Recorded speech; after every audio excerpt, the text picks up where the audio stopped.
안녕하세요. 클릭 세상 속으로 박성우입니다. 남한 인터넷에서 많은 관심을 받은 이야기를 쉽게 풀어서 전해드립니다. 남쪽에서는 노임을 다달이 받는다고 해서 월급이라고 하는데요. 서민들에겐 늘 빠듯하기만 한 월급이 2018년부터 조금 높아졌습니다. 월급이 오른다면 좋아하지 않을 사람이 없을 것 같지만 최저임금 인상은 찬성만큼이나 반대도 많았습니다. 2018년 새해부터 뜨겁게 타오른 최저임금 인상 논란, 첫 번째 소식입니다. 자본주의 사회에서는 능력에 따라 보수를 받습니다. 어떤 사람은 1시간을 일하고 수백만 원을 받아가지만 또 다른 누군가는 그 100분의 1도 안 되는 10,000원 이하의 돈을 받기도 합니다. 천차만별인 임금, 대부분의 경우에는 자율에 맡기지만 최저임금은 법으로 정합니다. 부당하게 임금을 덜 주는 걸 방지하고 최소한의 생활을 유지할 수 있도록 한선을 정하는 건데요. 그게 바로 최저임금제죠. 2018년 1월 1일부터 1시간당 최저임금은 7,530원으로 올랐습니다. 2017년보다 1,060원이 인상됐는데요. 최저임금이 1년 사이에 1,000원 이상 오른 것은 1988년 최저임금제가 도입된 이후 처음입니다. 최저임금이 적용되면 당장 월급은 어떻게 달라질까요? 주 40시간을 근무하는 근로자를 기준으로 계산해보면 유급 휴일을 포함한 월 근로시간은 209시간입니다. 여기에 최저시급을 곱한 월급의 환산액은 2016년보다 22만 1,540원이 오른 157만 3,770원입니다. 최저임금 인상에 직접적 영향을 받는 근로자의 수는 463만 명으로 전체 임금 근로자 4명 중에 1명꼴입니다.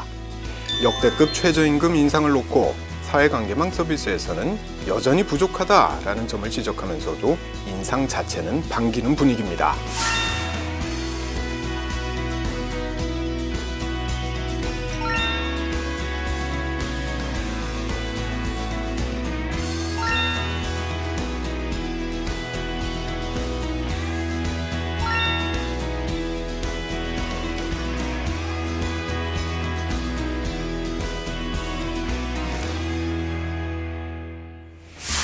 하지만 당장 먹고 사는 일이 달렸기에 현실적인 문제에 대한 우려도 많습니다.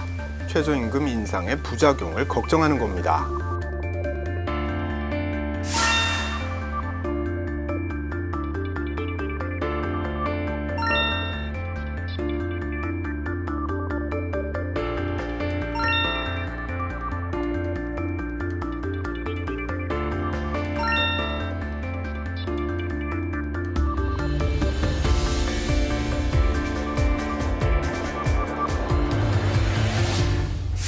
최저임금을 한 번에 많이 올리면 수입은 그대로인데 인건비만 늘어나는 시기니 고용주 입장에서는 부담이 커질 수밖에 없습니다. 때문에 월급 인상분만큼 직원을 줄이거나 새로운 직원을 뽑지 않을 가능성을 걱정하는 건데요. 그렇다면 최저임금 인상으로 고용주가 부담해야 될 비용은 얼마나 들까요?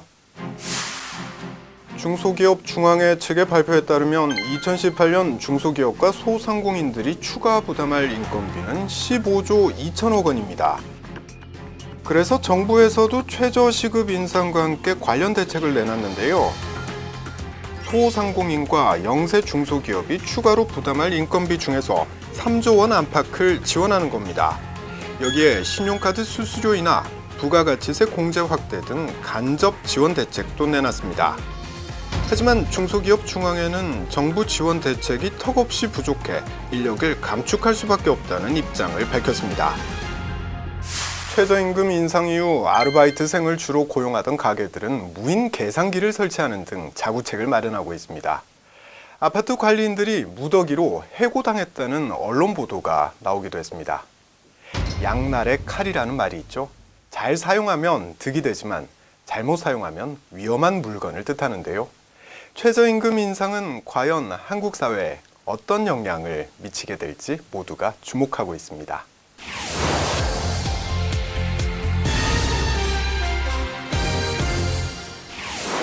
남한의 젊은이들이 모이는 홍대 거리에는 특별한 노래방이 있습니다. 바로 지나가는 사람 누구나 한 곡 뽐내고 싶으면 참여할 수 있는 길거리 노래방인데요.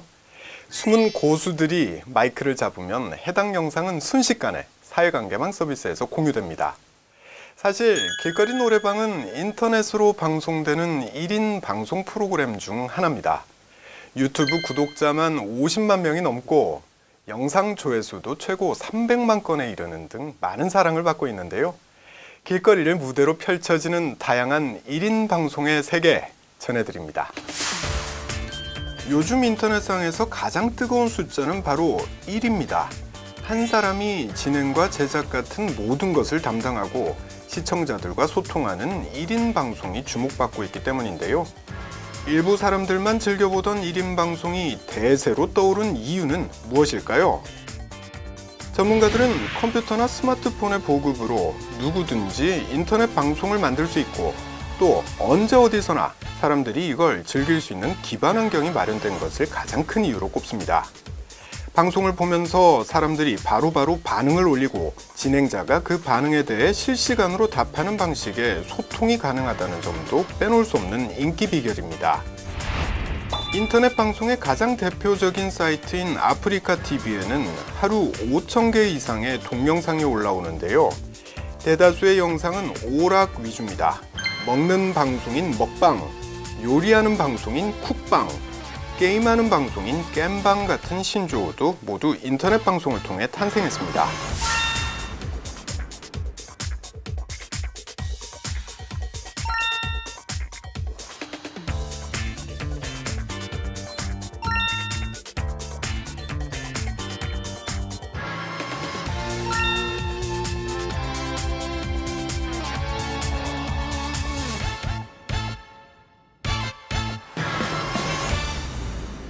1인 방송은 누적 조회수 3억 건, 누적 시청자 수 1억 명 이상이라는 기록을 세우기도 했는데요. 인기가 높아지면서 더 재밌는 방송을 위한 본격적인 경쟁은 이미 시작됐고요. 많은 1인 방송 진행자들은 방송 무대로 이제 거리를 선택했습니다. 이른바 길거리 방송 전성시대가 시작된 겁니다. 2016년 겨울부터 2017년 초까지 남한을 뜨겁게 달궜던 촛불 집회 같은 역사적인 현장에서도 길거리 개인 방송이 진행됐고요. 전국의 아름다운 관광지를 여행하며 다양한 사람들과 만나 이야기를 나누는 길거리 방송도 인기를 끌었습니다. 대부분의 길거리 방송은 행인들과 소통하는 방식을 취합니다. 그러니까 모르는 여자에게 갑자기 꽃을 선물하는 상황을 만들고 그 반응을 담는 식입니다. 뜻밖의 상황에서 거절을 하기도 하고 상황극을 벌이기도 하며 다양한 반응을 유도하고 시청자들은 그 모습을 지켜보는 거죠. 3만 원. 재미있고 유쾌하게 볼 수도 있지만 누구나 다닐 수 있는 길거리에서 생방송이 진행되는 탓에 우려의 목소리도 높습니다. 내가 원치 않는데도 방송에 내 모습이 그대로 노출될 수도 있기 때문입니다. 일단 얼굴이 방송에 공개되면 시청자들은 실시간으로 얼굴 평가를 하기도 합니다. 얼굴이 못생겼다, 뚱뚱하다 이런 품평을 늘어놓으며 누군가를 희화화하는 겁니다.